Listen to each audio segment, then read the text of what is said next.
someone special. But what happens when you get it? You go completely insane, because love is a mental illness. Now, to be clear, I'm not talking about familial or platonic love. I'm talking about obsessional, romantic love. Nietzsche was right. Love is merely the lust for possession. It's a fundamentally instinctive, biological force, which is why it's kind of bizarre how society exalts it as an idealistic moral good. You can argue that love is a biological necessity, but a moral good?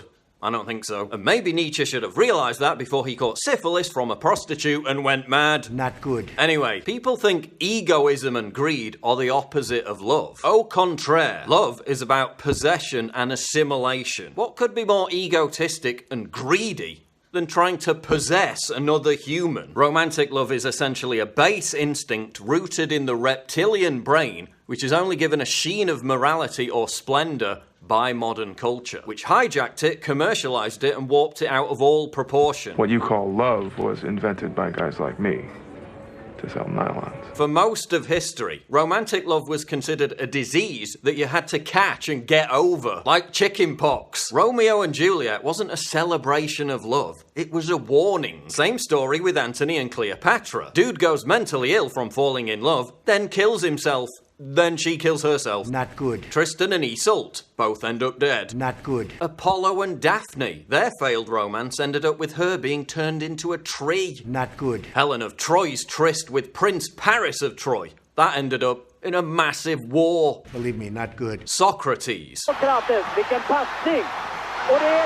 Oh, not that one. The Greek philosopher Socrates said that the male libido is like being chained to a madman. Some people claim that it was the poet Sophocles that said that, but then if it was, that previous quip wouldn't have worked. Anyway, the poet Sophocles said of love, "To my great delight, I have escaped from it, and feel as if I had escaped from a frantic and savage master." What could be more of a burden than being shackled to an irrational beast? What could be more catastrophic to individual identity than the merging of two people? You complete me. What could be more enslaving than the complete surrender and devotion to another person at the expense of one's own sanity and free will? Not good. Nietzsche said men who are inclined to complete devotion are not men. Soy boy. In the case of women, they have to play act the role of being distant, or in other words, simulate a lack of love. Because as soon as a woman becomes too accessible to a man, he loses interest. When you're a star, they let you do it. You can do anything. Whatever you want. Grab them by the pussy. It's all one huge, tragic comedy. The point is this. Romantic love is corrosive, self-sabotaging, inherently delusional for both sexes, and most of the time it ends in abject misery. Believe me, not good. Love is a mental illness. It's at times an episodic, transitory, obsessive-compulsive, and emotionally lethal disorder. I believe so strongly in the destructive power of love that it should be the subject of instruction in schools along with sex and driver's ed. Love infects, contaminates, and destroys your will to resist. It destabilizes and knocks you for a loop.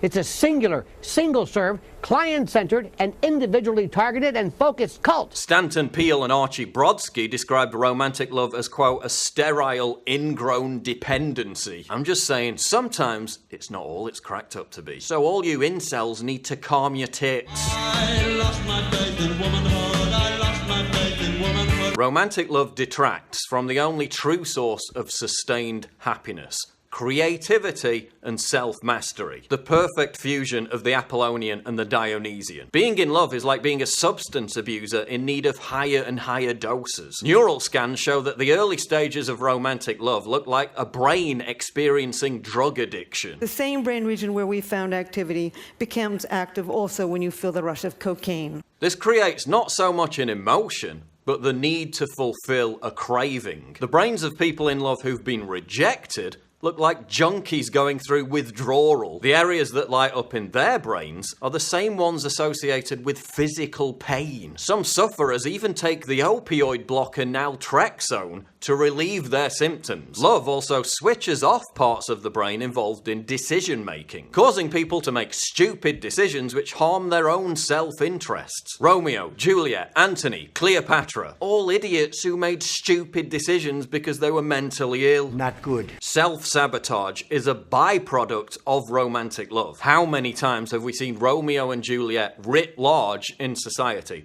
with people being driven either to kill themselves or others because of this aberrant pathology? Leave him alone, Miss Elsa. You bad luck to him. Despite being seen as a positive emotion, romantic love also causes a drop in levels of serotonin, to the point where loved-up people are indistinguishable from those suffering from obsessive-compulsive disorder, which is a mental illness. Low serotonin levels cause anxiety, irrationality, and extreme jealousy. Now, it's important to stress that long-term stable love is completely distinct from new romantic love, because it lights up different areas of the brain. I think that we're becoming love junkies, because our brains are being rewired by the internet, and this is why cheating and divorce continues to increase. Since we collectively killed God, humanity has been searching to fill the meaning-shaped hole in its psyche. We try to achieve this partly by engaging in emotional incontinence, by overly emoting and placing too much emphasis on new relationships. Everyone is chasing that initial dopamine rush of new love, and as soon as it fades, we desperately strive to replace it with a fresh source. Remember the 7-year itch? Well, now the average relationship lasts just 2 years and 9 months, and it's shrinking every year. Why? Social media and dating apps. Over a third of people in a 2014 poll said at least part of the reason why their relationship ended was because their partner had met someone else or was flirting with someone else on social media. Over half blamed social media generally for the breakup. The increasing ease with which we can source that new burst of dopamine to meet our junkie addiction for fresh love is decreasing the average length of existing relationships and preventing them from moving on to the later stages of commitment, marriage, and children. When your brain is rewired to be in a state of permanent adolescence, the kid in the candy store constantly looking to try the new treat, that kills your ability to form long-term, meaningful relationships. So in summary, romantic love is a mental illness. It has the same effect as drug addiction. It's a kind of pathology that can lead to self-destruction. And while taking that risk is a biological necessity to foster the urge to procreate, people are refusing to move on to the next stage of stable long-term commitment because social media and dating apps have rewired our brains by creating on-demand supplies of the initial drug, something that we never had before in the evolution of humanity. That's partly why the length of relationships is shrinking. That's partly why fewer people in technocentric societies are getting married or having kids. That's why relationships are in such a mess. That's why we're all screwed, because our brains are being scrambled, infantilized, and set on a constant loop of being stuck in a cycle of mental illness. Not good.